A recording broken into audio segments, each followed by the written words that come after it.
This podcast is sponsored by Camera Museum of London at 44 Museum Street. Welcome to a Fish Out of Water podcast. This is your host, Richard Lippman. Today, we're interviewing Laurie Amat and Gunnar Hall Jensen. Can you hear me? Yes, hi. Laurie. Sound decent? Sound is okay. That's okay. Hello. Hi, Richard. Nice to meet you. How do I get this? Oh, wait. Gunnar's in. Okay, fine. Let's have some video works here. Dun, dun, dun, dun, dun, dun. Oh, it says, oh, wait a second. I see. I am. Hello. There we go. Oh my God. Oh, it's my kitchen. You can tell this is when it's not the bad haircut. I say, yeah. You changed the color as well. Yeah, I did that after my mom died, last August, and I went through some grief changes and did the hair and said, because before she got sick, I said, I'm thinking of going blonde. And she said, yeah. And when I did the resident show, they turned my hair blue-black. So I did cut it all off. But now I have to reconsider because August, I have to figure out what I'm supposed to look like by August, right? Joe and Jet, baby. Joe and Jet. Hello, darling. Well, that's what the cut that I wanted did not work, right? So maybe I'll just change it back. It grows out. But anyway, hi. Yeah, hi. I will ask you some technical questions first before diving into some moments of how you two met and how the project came about. I thought the opening of the film was one of the strongest I've seen in terms of documentary. It was so unusual. And then you go out and start filming sounds of the streets. I could relate to that because sometimes I used to do that. And we know people like Walter Murch and many, many others do that and have done that. I'd like to know, and it reminded me of the great film, The Conversation. Oh my God, I haven't seen that in ages. Well, we did see it. I mean, it was an inspiration. The whole opening scene of The Conversation by Coppola was, of course, an inspiration. We didn't reach quite that level, but we hoped to. But we saw it a lot of times before we made the film because it really is a fantastic scene. This one. Can I ask Laurie, what microphone did you use to pick up those sounds? Oh, Jesus. I'm going to refer back to Gunnar because they brought it that. Oh, I have to look. I'd have to look now. Sure. And of course, I know you're using the Nagra D, which is the classic, isn't it? 4D. And oh my God. Who gave it? Did you bring that mic? Yeah, we brought the mic. Christian, our sound engineer, brought the mic. I just said, bring the biggest cannon you got. All right, I'm going to text him. I'm going to mail him while we're talking. Okay. Well, because now I'm curious. I mean, a lot of this film was about research, right? So I have to research it. Sure. And, or actually, I know what I'm going to do. Hold on 1 second. Anyway, I mean, for me, it was like, I'm not the sound guy. I'm not the sound engineer or anything. Actually, I'm kind of the technical part of it. I'm not so heavy into, but we just went with references for, the Nagra is obviously because we just love the design of it. And we love the nostalgia of it, the analog nostalgia of it. And for me, the microphone was, part microphone and part gun for Laurie. That worked out really, really well. I'm now calling Christian. Oh, yeah. Hi, Christian. One quick question while we're on this interview. What was the mic that I used with the Nagra?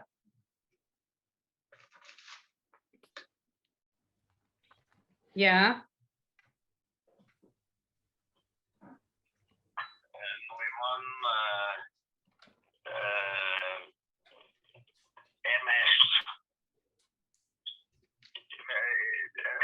That means it mid-size, it's stereo mic.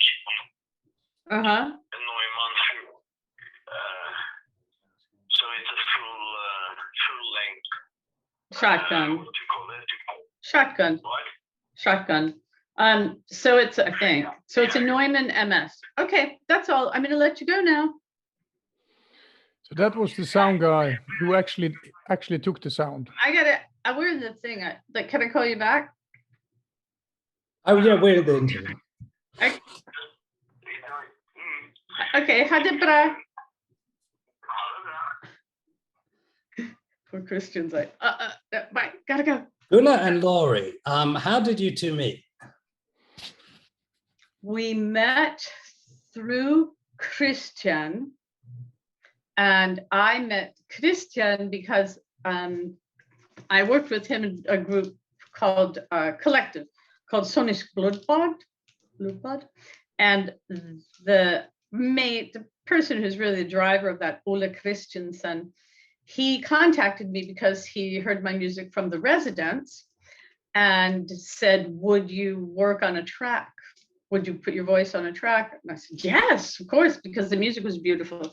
And so then I came to Bergen to work on the album, and that's how I met Christian. And then we had looked at Gunnar's film because I knew that he worked with him, and then it seems also fluid.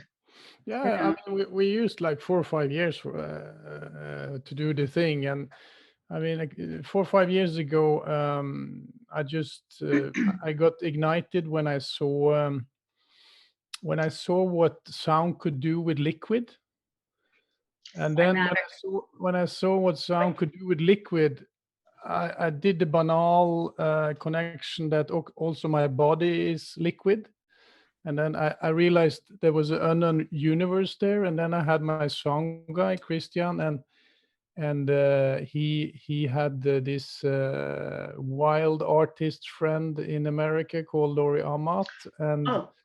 And then we connected with her, and I really loved her voice and her charisma, and we just went along with that. I mean, there was also it's a very male thing we are talking about there. It's many male nerds out there who really love sound and techniques, and I was really firm on we need a woman to lead this, otherwise it will be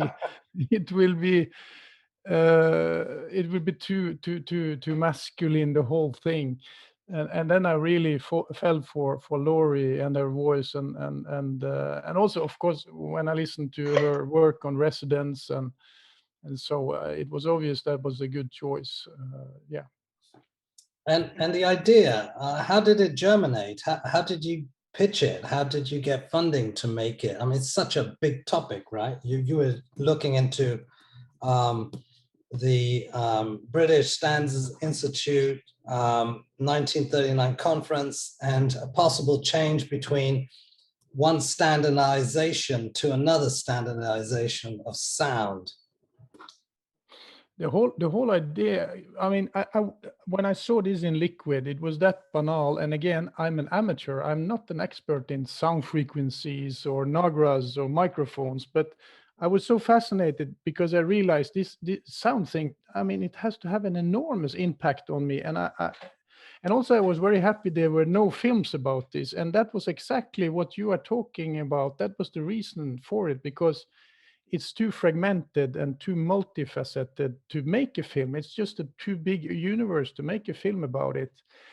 So we started dwelling around it, Christian and me, and then of course we found this subculture of conspirators who really were into that the Nazis have messed with our music. And I became really fascinated it because it was a quite big and still alive subculture that really believes that we are listening to Nazi-tuned music today. And then we got a story. And then I saw we had this story, and I introduced this to Laurie, which, I mean, she didn't know about it. I mean, she had no idea about this conspiracy. It was a surprise. But I guess, Laurie, you became more and more intrigued that your music might have been corrupted. Well, yeah, the thing is, we haven't, we have done a lot of research trying to find where's the proof, where's the not proof, and so that's still, if you want to call it, it's a process, right? But when Gunnar told me about it, I was thinking, well, what is it, if this were true, what is it about sound that is so important that they would have done that? And would that really be a reasonable thing?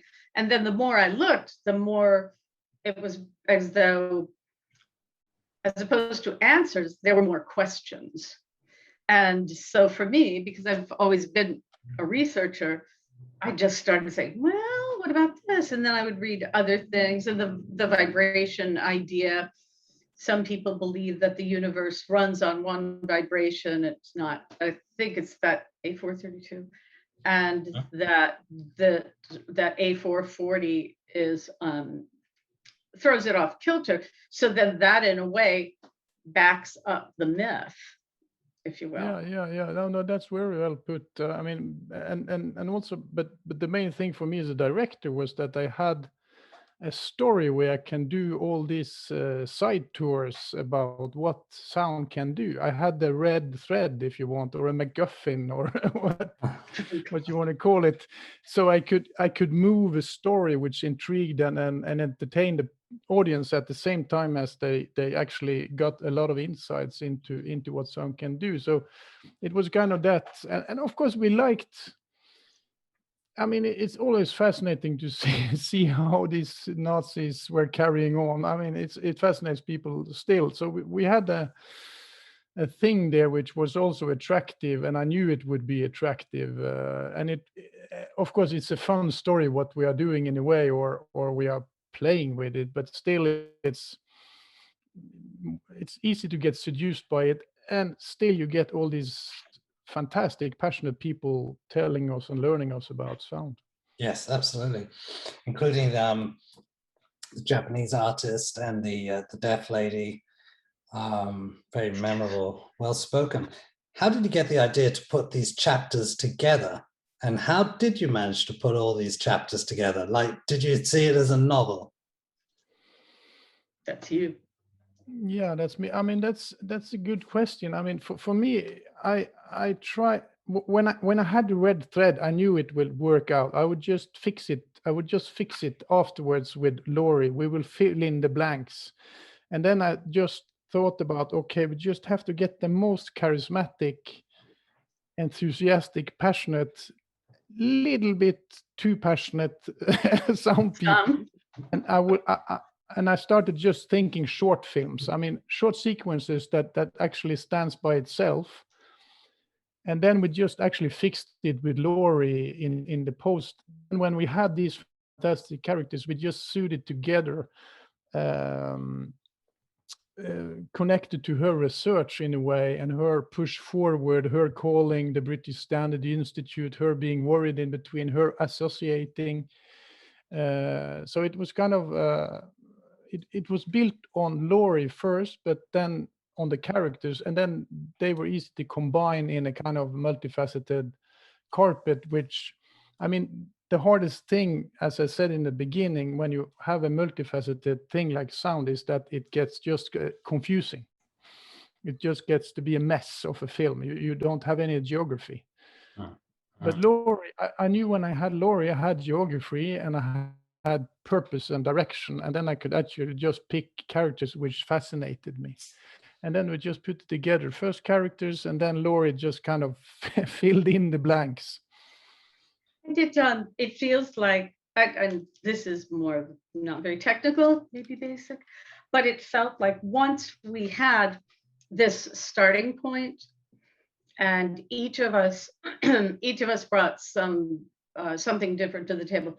I knew of a lot of different things because sound is what I do, and people, things like that, that it felt as though it took on a life of its own. And even though the stories the characters, real people, and all that seems so, in some ways, disparate. The film itself, or the whole story, is very cohesive. It moves. I think having that linear line of the Nazi conspiracy really holds it together, but it doesn't make it crazy, and it makes it actually pretty, in a way, straightforward. And the one thing that, and I have told Gunnar this, that I think really helps the film along with that, is even when we have characters, if I could call them characters, some of them are, when you have people who are really interesting in a different way, Gunnar's approach has never been, oh, here's this crazy person, I'm going to make fun of them.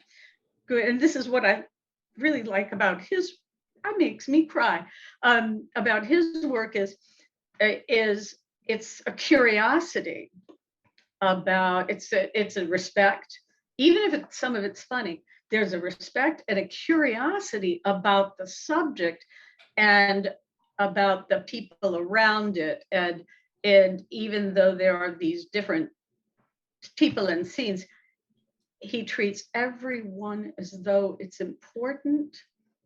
And that's another way that it flows in a cohesive fashion. Sorry, I got excited. It's okay. Oh, that's nice. But thank you, Laurie. But because I want people to like these people. I want people to fall in love with these people. I mean, that's important for me. All the people, even the conspiracy theorists. I personally also like all of them. Also the conspiracy theorists. I like them a lot. I mean, they're nice people. Nice. Yeah. How many documentaries can you say do that these days? Yeah, there's always an angle. Like, this guy is the evil empire. Yeah.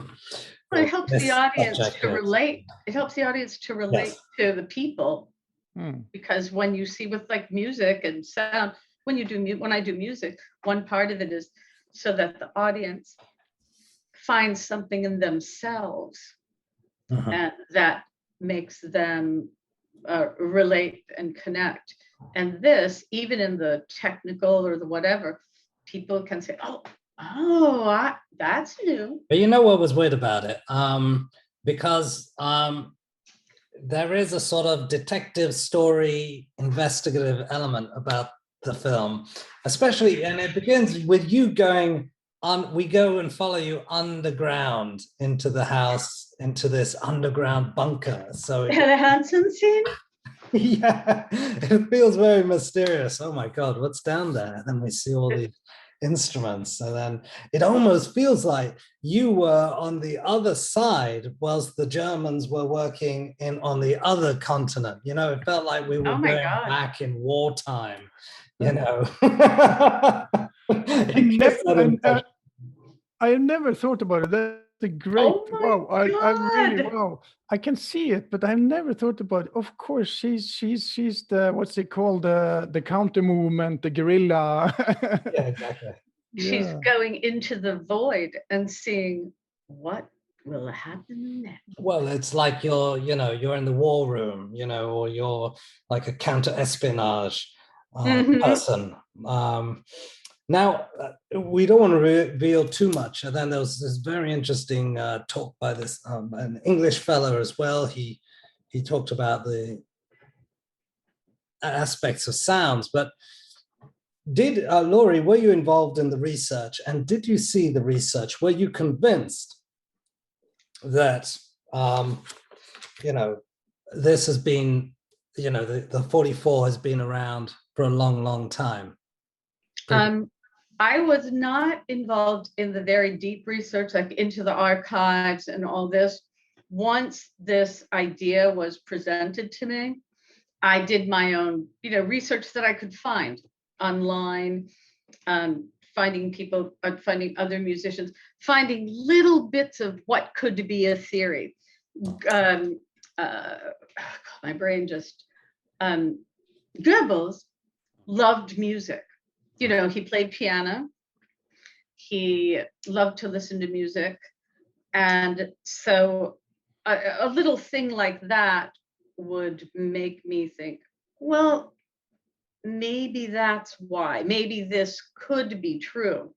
And actually, when I spoke with, was it the Danes, Gunnar?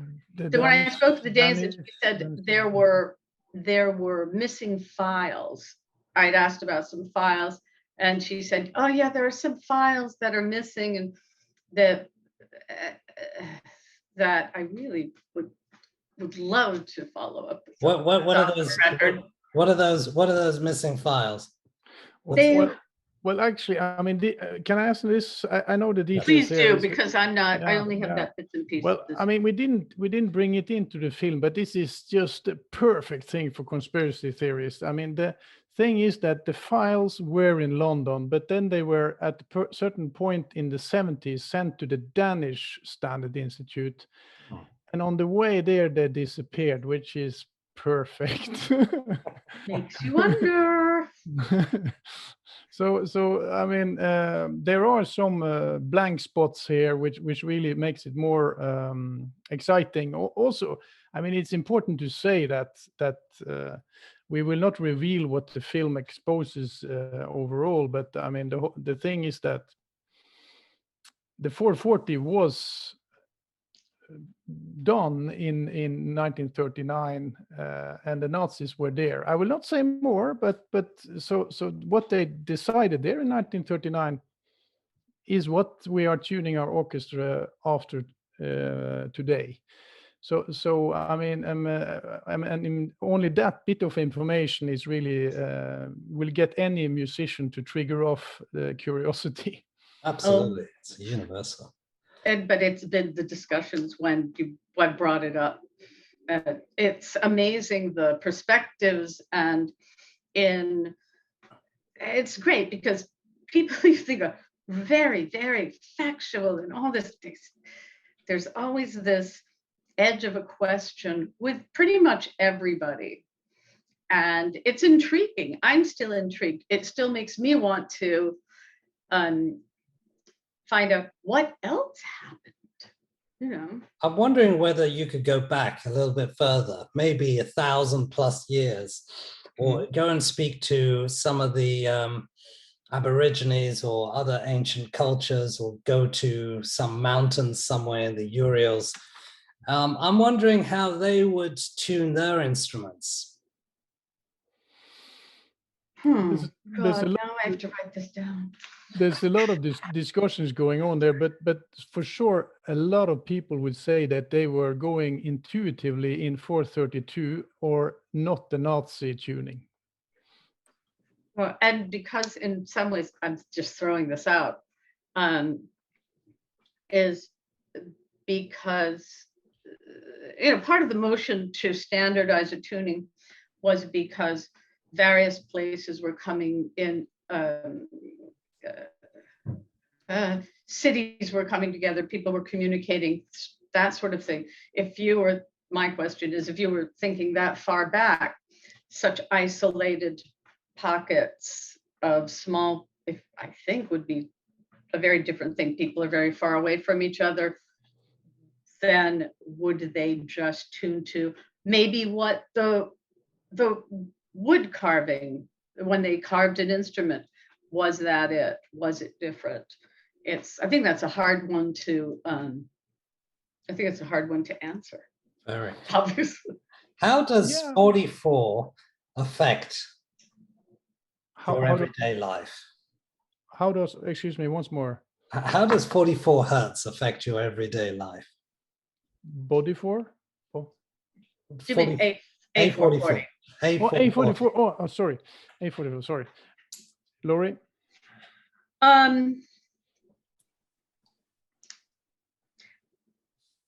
It basically, in a lot of ways, it standardizes everything I do. As a musician, learning a relative pitch when things are like that. It also, one way that it has affected me is, and I learned about this, is say Mozart. A lot of his music was tuned lower. And so when you put A440 and you had sopranos who had been singing this as written, it's that just that little bit tends to put it up over into, can be more challenging, just that difference. And in everyday life, I don't know, because as a vocalist, I work with relative pitch in a way, unless I'm doing written pieces, things like that. Funny you mentioned that, because I have a book here. This is one of Keith Richards' favorite, and probably Brian Jones's as well, one of their favorite instruments. Robert. We have Robert Johnson here, but if you actually look at the transcript here, in every single, probably every single song, it's always tuned half a step down. Yeah, Oh my God. Yeah, it's always tuned half a step down. Huh. Don't know if you can see it. So it's Yeah, I basically- do see that. That's interesting, because you can tell there's a big difference when, say, I'm doing a written piece and in the resonance of the instruments. I worked on a piece that, because the marimba was tuned at 446, and it was a string and percussion, they took the whole piece up. Just that little bit really threw it off for me, because it was at the top of my range. That was like, there we go, a little more. But it's funny, now you have made me think more of when I hear sounds, like around me, I have construction near me, so I've been hearing music in this construction. And I never asked what the frequency is. Well, and now you're making me there's think something about it else. even more. If you listen to those really old orchestras and violinists, I'm telling you, they sound different. They sound warmer. Especially, like I think you get these old, there's a very famous violinist, concerto violinist from the 30s. I can't remember his name. But yeah, it all sounds a bit different if you listen to the orchestras as well from the 30s and 40s. But I think it sounds different. I think you're right. I think that the instruments resonate.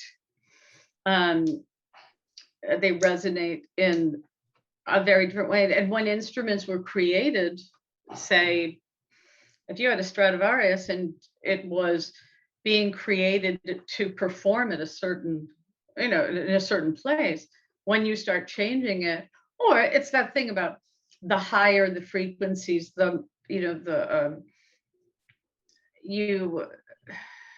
a color difference and a color higher, which is why sometimes when people are playing high notes or people are singing really high notes, sometimes you'll say, wow, that's amazing. And sometimes you'll say, oh, that just sounded like swinging a cat. And that comes back to your documentary. The sound design was incredible. How did you achieve all of that? Gunnar? Well, we had two good people on it, and I said, just go, don't think conventional, go wild. I mean, the whole premise for me, again, as a director, I just gave the instruction. The ordinary sound in film is supposed to be invisible, but I told them I want the sound to be visible. I want the people to feel that, there's that sound, there's that sound. So go all over the top. That was the instruction. I know that is not invisible at all. And so they went. I mean, I don't know if you've seen the cinema version, but that's totally over the top. I mean, it's like we go really crazy with making the sound that people really, there's something to the right, there's something to the left, like a demo film for THX Lucas, and so we just went for that. We want the sound to be visible for the or audible for the But obvious. it's so sensory, the sound, because then it's such a direct connection. You have the story, but when you can feel a sound or feel that you're in the middle of it, it does, it is a very different effect than just sitting and watching a concert that comes toward you. It's that being in that environment, it's like being in a new world. Yeah, but we wanted, it's so different strategy. I don't think any films except the demo films for sound, but we just wanted the different strategy for it, as I said. But back to also the 432 for a short moment. I mean, the interesting thing is there's still this subculture on the net. You can even buy an app which takes your favorite music. You filter your music 440 and you get it out 432. And also there's a myth around John Lennon that he always insisted on going for 432, and that's why Imagine sounds so warm. I mean, I mean, and that again points back to that there are not only the sound of it, but the vibrations of it does something to us, which is more important than we think. I mean, and that was kind of the whole thing about all these characters, is even though they mostly don't comment on the Nazi conspiracy, they are like circumstantial evidence, or what's it called? I mean, they are pointing to the importance of the sound's effects on our body and soul and heart and functions and so on. And I, for me, when you ask this 432 versus or A440, I mean, when you hear it, there's I mean, it's a very little difference. But when you feel it, I think there's a different feeling. How can you tune to 432 then, in reality? How can you tune to it? Yes. I mean, many instruments, this Laurie knows better, but many instruments you can, of course, tune to 432, but some instruments like saxophone or something like that, I mean, you can't. You can. You can. I mean, you can, so that they're in the same place. Because generally, you know, orchestral tuning starts with it's the oboe, which is, you know, considered that whatever the oboe does, easy to hear. You can hear the vibration. You can tune to the frequency. But also now in the world of electronics, you can take your instrument, use a tuner that doesn't necessarily say A440, but will show you here's 432. You can tune that. I think most instruments can be tuned to that with, you know, to the A432, except the percussion is like, you know, a marimba or xylophone is harder. But still, don't remember, it is still tuned in the Nazi tuning. It's the Nazi. Now I know. Tell us, those vibrations in 440, right? Essentially, is this something, so can you use vibrations to control people? And we've seen this wonderful clip where the Americans were doing that. I mean, obviously it wasn't wonderful back in the time. It was warfare, basically, to sort of control the Viet Cong back in the day. They were using sound frequencies. To control people, you cannot, but you can push certain physical reactions that are very negative. I mean, there were even speculations around the CIA, and they did experiments with it, with low frequency sound. We don't have this in the film, but it was supposed to be so low that it affected your intestines, so you shit on yourself, for example. And Actually, they do that. They still use that. They use it? I've read that they do it in demonstrations. Am I wrong? Yeah, that's off the record. Don't say anything. I'm going to look now. Okay, sure. So, but can it affect? Can it control? No, it can make pain. It can make you numb. It can make you paralyzed. Disorient you. If you want to think of control, it could disorient you, and then suggestion. I mean, I'm speculating. to control brainwash I mean that's the amazing thing. It can, yes, but control directly. I mean, program control, no, but very terrorizing effects, yes. Wow. What next? Are you two going to collaborate together on another documentary, or but what are your projects, both of you? I would love to. I'm here anytime. Laurie is coming to Bergen on the Norwegian premiere in Haugesund in August, and then we're going to discuss the next chapter. That would be fun. And I'm going there and going to be restarting some things that had ended with COVID. I'm hoping in my dreams that we'll start redoing the God of Three Persons, the residence show that we did at MoMA. I'm actually going to be performing in some festivals in the Czech Republic later in the year. These are all cautious optimism. But now working on this film and working with Gunnar has kind of changed a lot of my perspective about what is possible. You know, it's fabulous. Anything is possible. Sounds like doors are opening. And Gunnar, I'm wondering, is it easy to get funding for this kind of film, or did you approach producers or an institute or a broadcaster? Was it easy to pitch this to them?